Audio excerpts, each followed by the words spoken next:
Hola, ¿qué tal? Bienvenidos. Hoy vamos a ver la clase número 13 del cronograma de la materia Sociedad y Estado de la Cátedra González y en el día de la fecha vamos a analizar específicamente el tema del poder legislativo. Previo a esto es interesante que analicemos algunos conceptos vinculados a la estructura del Estado. Un concepto interesante para analizar y que tienen que tener en cuenta es el concepto de Estado de Derecho.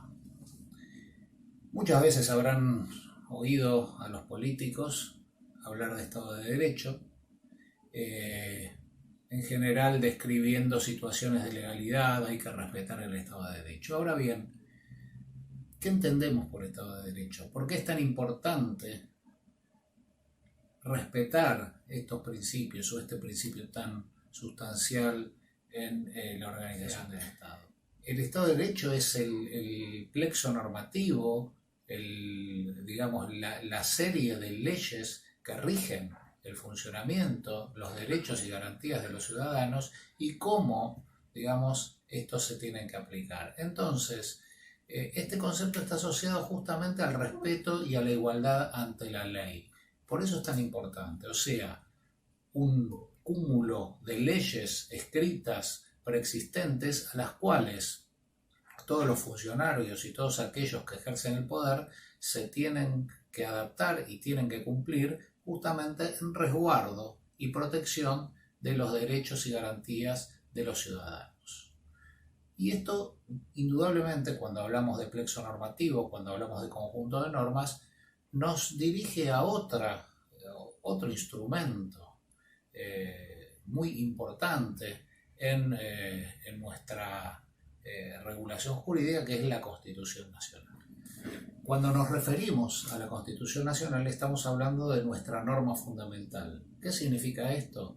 Que todo el ordenamiento jurídico, todo el derecho que rige nuestras relaciones, todas las leyes que se dictan, surgen, y tienen que dictarse y tienen que sancionarse de acuerdo, y sus principios tienen que estar, vinculados a los principios fundamentales que establece la Constitución Nacional. En el primer artículo de la Constitución se establece la forma de gobierno del Estado argentino. Esta forma de gobierno, contiene tres principios. Será republicana, representativa y federal. El desarrollo de esta teoría de la división de poderes, a partir de lo que es el republicanismo, deviene en una teoría que hoy y que recepta nuestra Constitución, que es la de división de poderes, específicamente en tres poderes: poder legislativo, poder ejecutivo y poder judicial. Los tres poderes tienen idéntica jerarquía, no hay un poder que está por sobre otro, y justamente esa es la esencia del sistema republicano. Y la característica es que los poderes se controlan entre sí. La misma Constitución establece mecanismos de frenos y contrapesos. O sea, que cuando un poder intenta estar por encima del otro, los otros dos pueden tener mecanismos de control que permiten frenar ese intento de jerarquizarse y ponerse por encima de esto. Entonces, el sistema republicano es esencial en nuestro sistema de gobierno. El componente de la forma de gobierno es el sistema representativo. ¿Qué significa esto?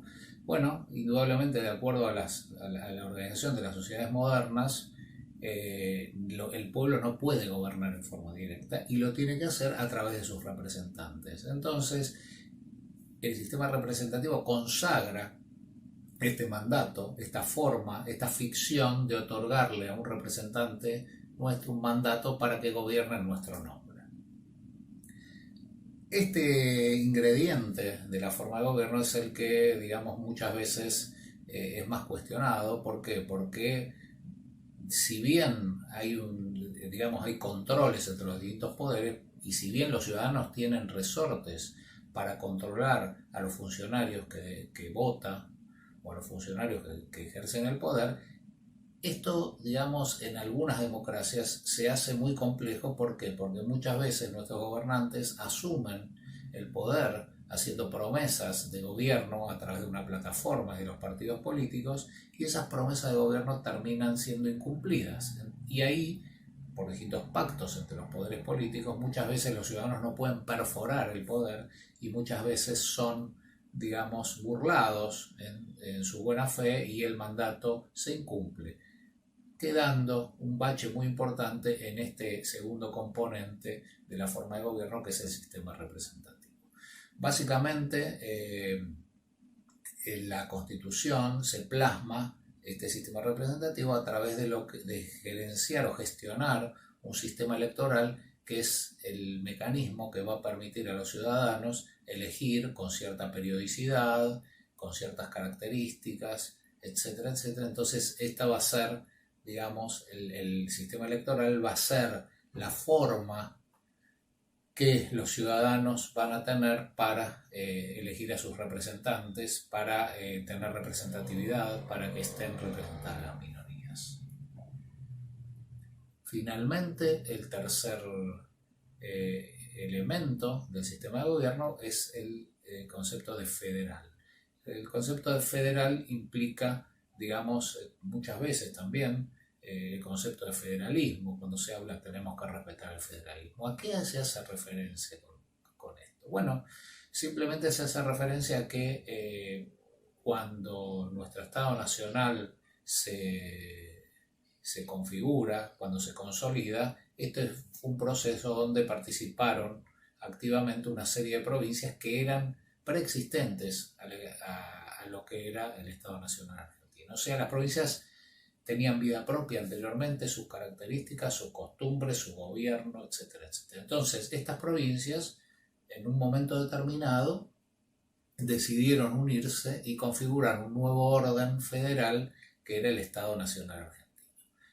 Ahora bien, como las provincias debían ser respetadas en su, digamos, en su configuración, debían ser respetadas en sus estilos, en sus costumbres, el mismo sistema constitucional otorgó dos esferas de actuación. O sea, una esfera que es la esfera provincial preexistente y que se respeta de alguna forma en el orden constitucional, y una esfera federal, que es el nuevo orden, donde las provincias, específicamente a través de la Constitución Nacional, delegan una serie de competencias a los efectos de unificar justamente una esfera de gobierno que es el orden federal o el orden nacional. Entonces, cuando hablamos de federalismo, hablamos de una coexistencia de dos órdenes, el orden provincial y el orden federal o nacional, donde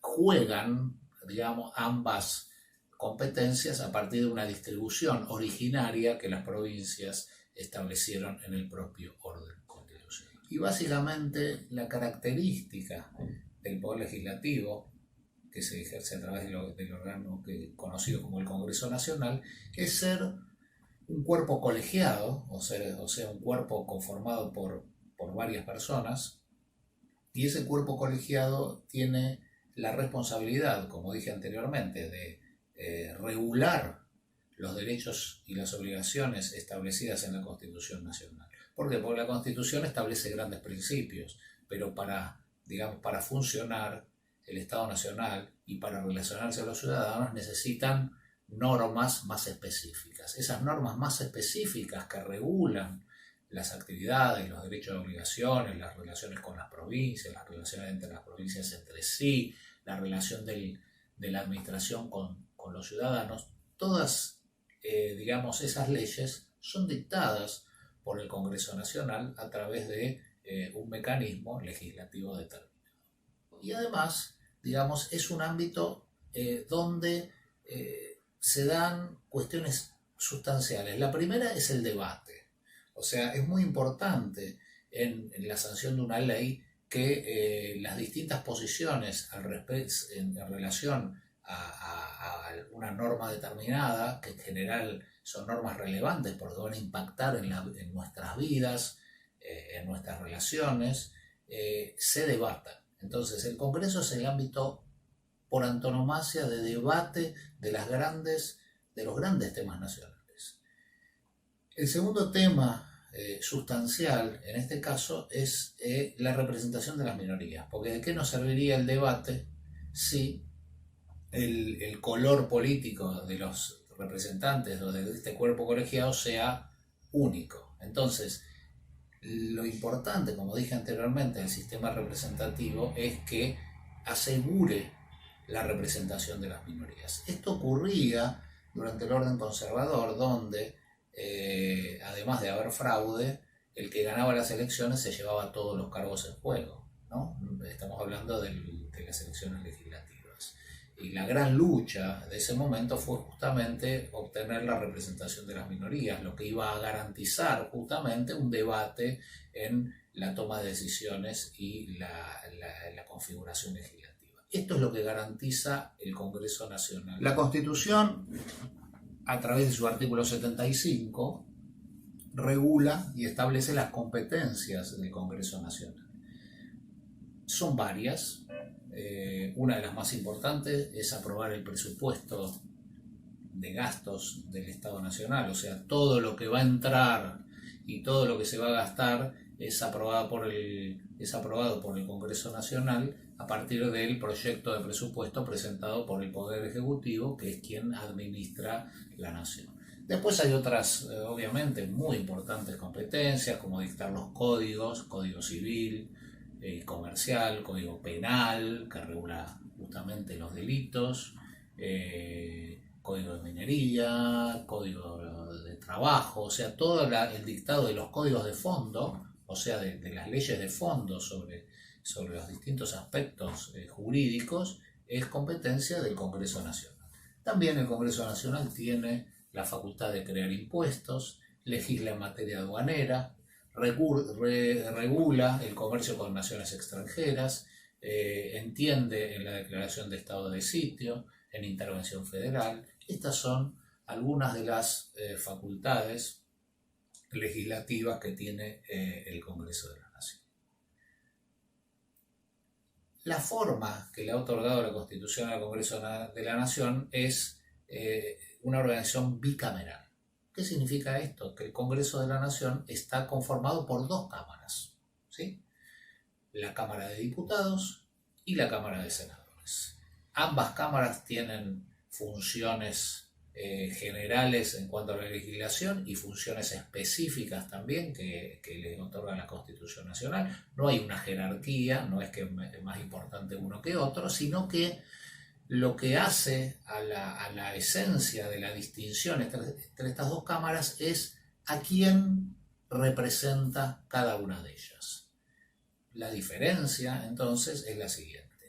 La Cámara de Diputados representa al pueblo de la nación argentina como grupo, como ciudadanos, como intereses, como derechos, como obligaciones. O sea que nuestros diputados, ¿sí?, nos representan como ciudadanos en el Congreso de la Nación en cuanto a sus funciones.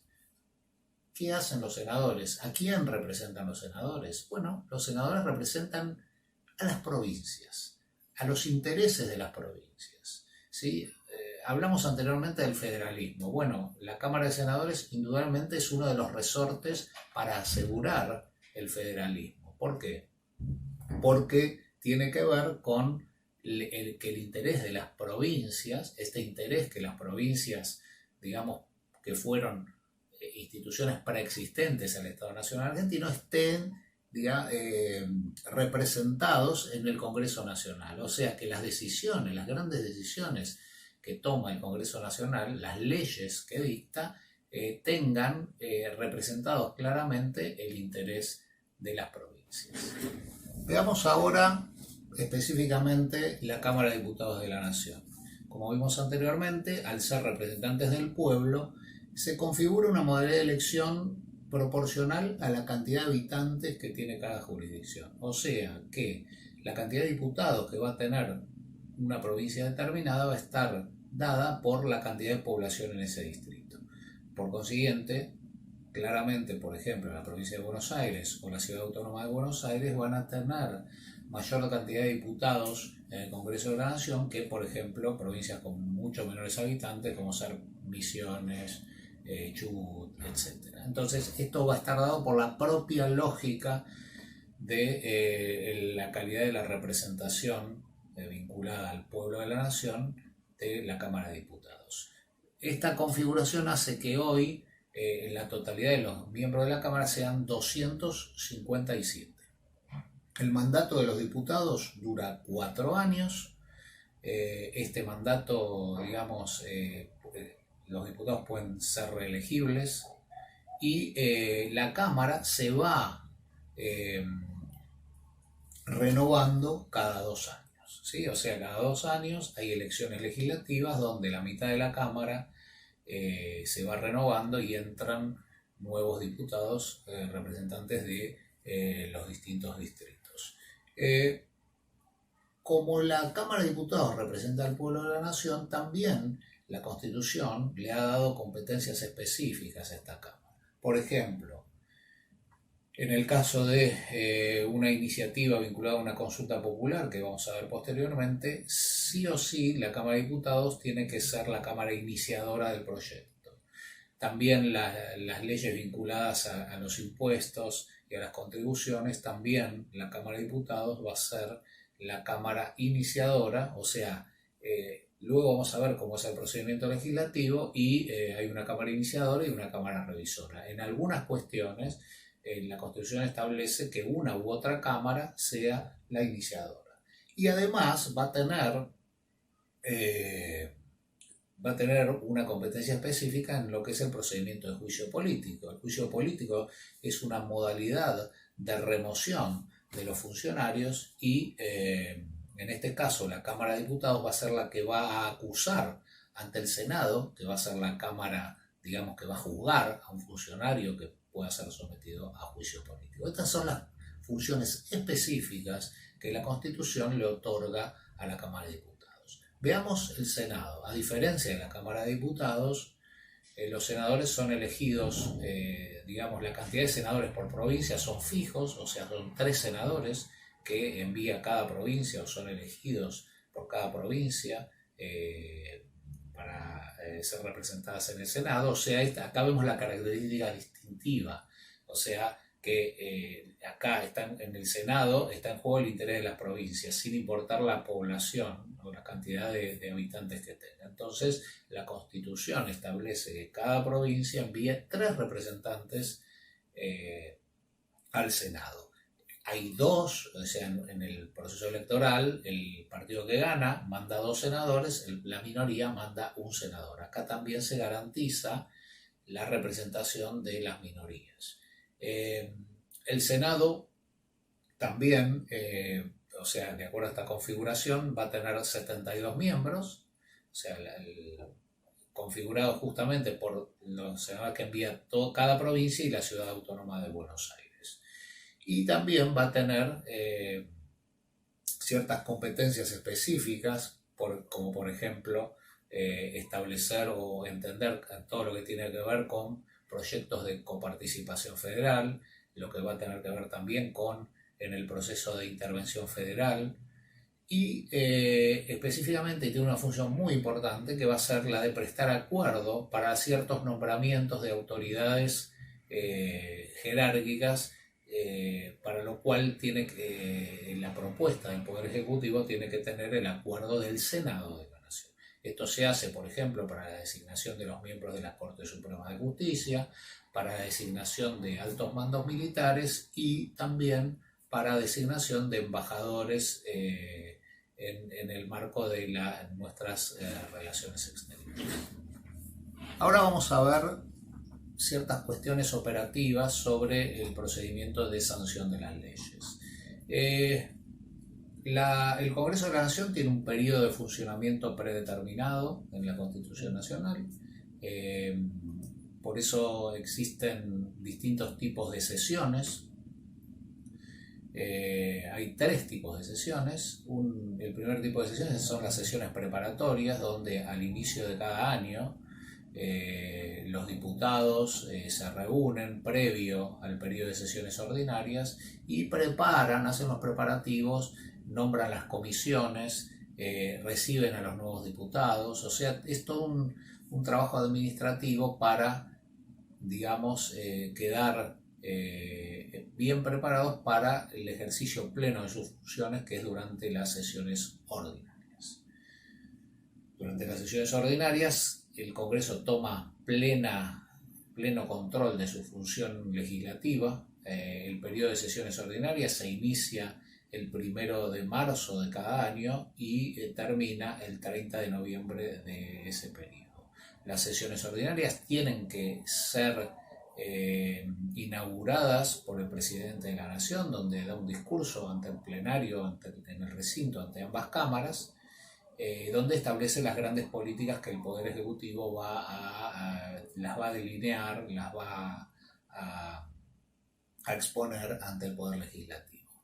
Entonces vimos que en las sesiones ordinarias, el periodo, como les dije, donde se ejercen las funciones en plenitud, es donde se van a determinar todos los procesos de sanción de las leyes. Y hay un tercer periodo, que es el periodo de sesiones extraordinarias, donde cuando hay algún tema, digamos, que requiere urgencia o que requiere la actuación del Congreso y que justamente está por fuera de este periodo ordinario, el Poder Ejecutivo comunica y establece la necesidad de convocatoria a sesiones extraordinarias. La distinción entre ordinarias y extraordinarias, más allá obviamente que está por fuera del periodo, es que los temas a tratar los fija el Poder Ejecutivo. O sea que el Congreso no puede tomar temas que el Poder Ejecutivo no haya habilitado para tratar en el recinto. Otro de los elementos a tener en cuenta en el proceso de sanción de las leyes y en el funcionamiento del Parlamento es el quórum.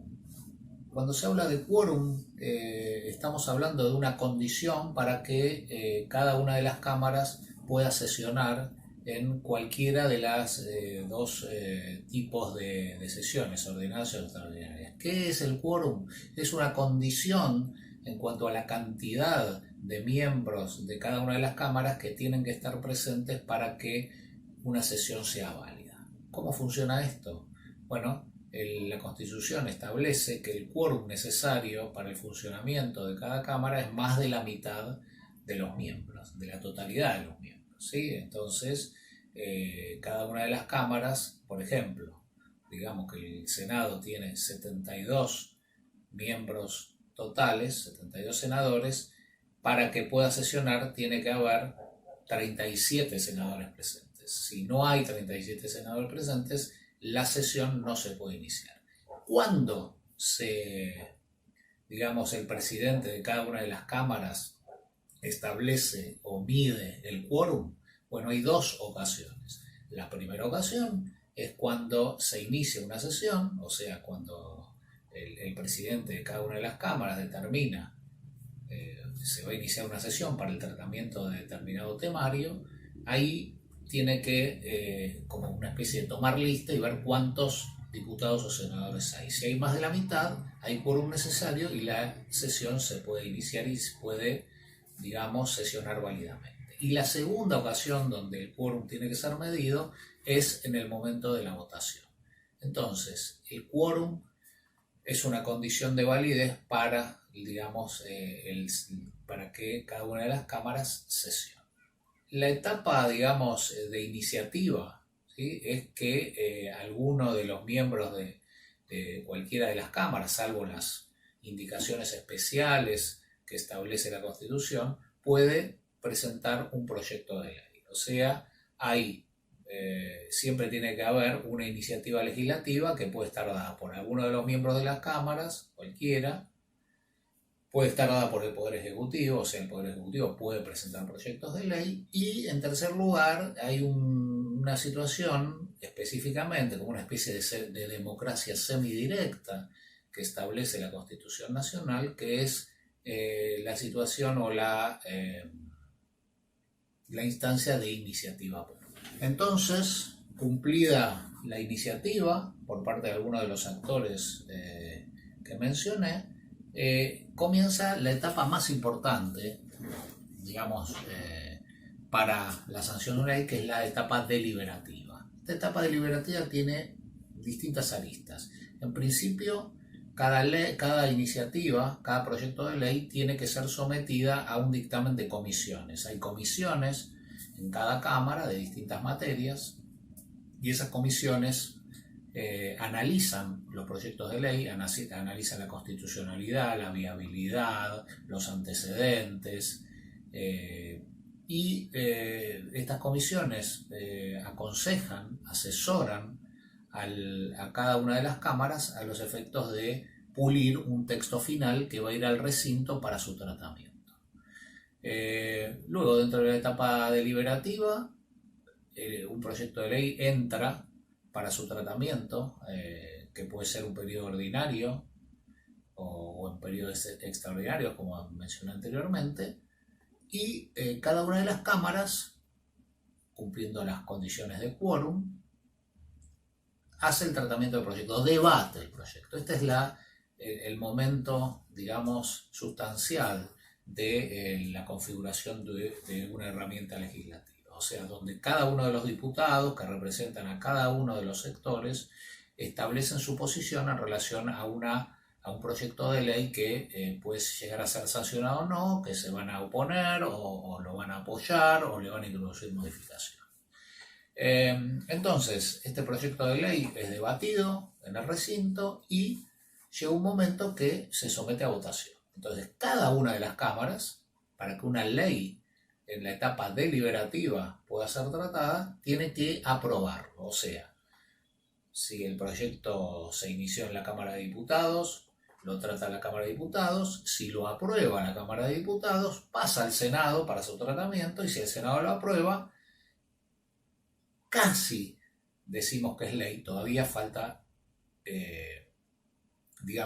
faltan 2 pasos para que sea ley en sentido formal y que cumpla todos los requisitos necesarios. Pero analicemos ahora el proceso más simple, que va a ser que ambas cámaras tratan el proyecto y lo aprueban.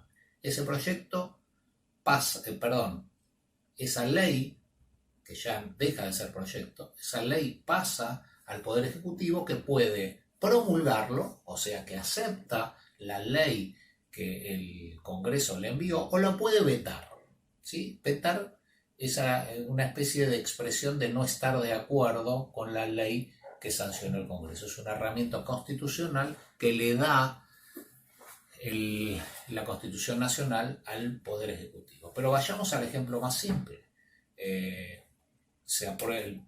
proyecto es aprobado por ambas cámaras, pasa al Poder Ejecutivo, el Poder Ejecutivo lo promulga. La promulgación puede ser expresa a través de un decreto, o puede ser tácita cuando pasa un tiempo sin que el Poder Ejecutivo se exprese. Si el Poder Ejecutivo no se expresa por un periodo de tiempo, o dicta un decreto de promulgación, ya se da el anteúltimo paso para que la ley ya cumpla todos los requisitos para ser sancionada.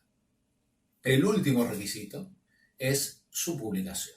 O sea, que para que sea conocida por todos y como condición de validez, la ley, luego de ser aprobada por ambas cámaras y promulgada por el Poder Ejecutivo, tiene que ser publicada en el Boletín Oficial. ¿Qué pasa cuando, por ejemplo, la Cámara de Origen, recordemos que hay una Cámara de Origen, que es donde se presenta la iniciativa, y una Cámara Revisora, que es la que se le gira una vez aprobada por la Cámara de Origen? ¿Qué pasa cuando la Cámara de Origen rechaza el proyecto? Obviamente no va a la Cámara Revisora y ese proyecto no puede ser tratado durante ese periodo legislativo. Lo mismo pasa cuando la Cámara de Origen aprueba el proyecto y la Cámara Revisora lo rechaza. Ahí también ese proyecto de ley queda, vedado para ser tratado en ese periodo legislativo. Después hay otros casos. Por ejemplo, el caso en que la Cámara de Origen apruebe el proyecto y la Cámara Revisora le introduzca modificaciones. ¿Qué va a pasar en ese caso? El proyecto, con las modificaciones establecidas en la Cámara Revisora vuelve a la Cámara de Origen y la Cámara de Origen puede aprobar ese proyecto de ley con las modificaciones que le hizo la Cámara Revisora o puede insistir en la redacción original, ¿sí? Entonces, este es el procedimiento, digamos, más habitual, digamos, porque no siempre las dos cámaras aprueban a libro cerrado los proyectos de ley. Entonces, supongamos entonces que una vez que va y viene de la Cámara de Origen a la revisora, pasan al Poder Ejecutivo para su promulgación. El Poder Ejecutivo dijimos que puede promulgar. Ahora, ¿qué pasa si no promulga? La veta. Quiere decir que no está de acuerdo con la ley que sancionó el Congreso de la Nación.